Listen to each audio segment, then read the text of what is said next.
My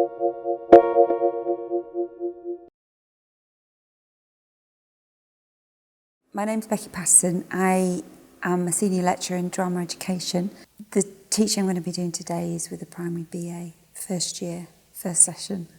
On the course, over the 3 years, unless they elect to do a specialism in drama, they all get 3 sessions of all the foundation subjects. That's it. I think I'm very cognizant of the fact that a lot of them won't have done any drama since perhaps they were 13, 14 years old. Because of that, and because it is a strange place and not like most of the classrooms in the building, it can sometimes be quite unnerving. So the session I'm doing today is an introduction to the relationship between drama and literacy.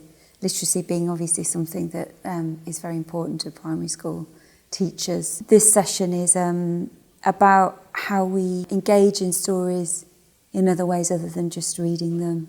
It can be adapted for different age groups. And it's a story based on it is a Chinese story called Little Princess. I use this story to explore some of the drama techniques that they might be able to use in primary education. And I also talk about the idea of sort of subjectivity in story and how they might embrace the story and make it their own.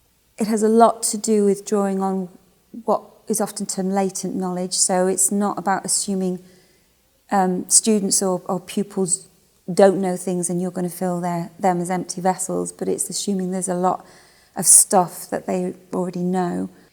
So it's about getting rid of chairs and tables and desks, and it's about how we learn through experience.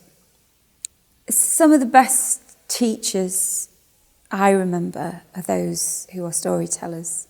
So I think one of the most important skills as a teacher is to be a storyteller, and whether that means you use personal anecdotes, whether true or false, or using a bit of artistic license.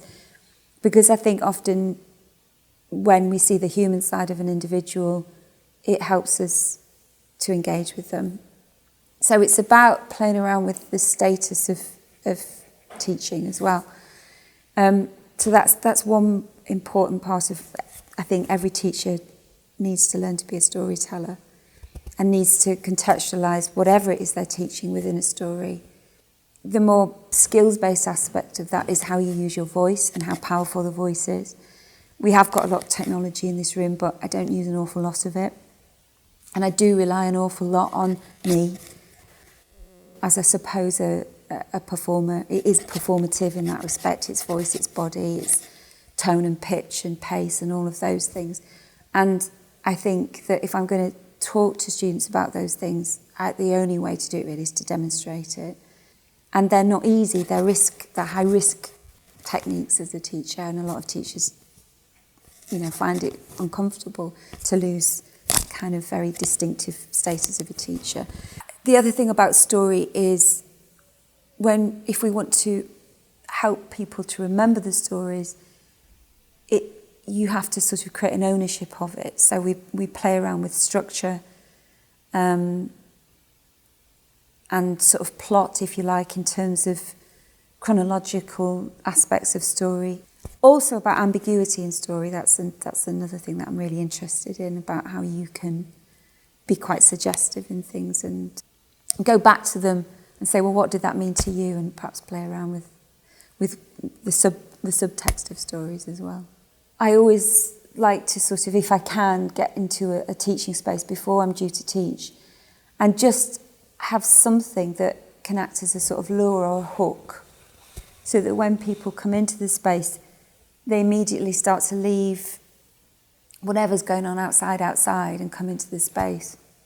The music, I think, calms the atmosphere, gives them something else to think about, but it's also that sort of subliminal almost notion that something's going on around me and that it's all connected. Because, often lessons take a while to settle in. People come in dribs and drabs, there's registers to be taken. And all of that time, if there's something to see, something to hear, something to touch, something to feel, something to read, it can just sort of begin to pull threads together before you've even said anything, really. Thank you for watching this Good Practice Exchange film. You can find lots more teaching ideas and resources on our website.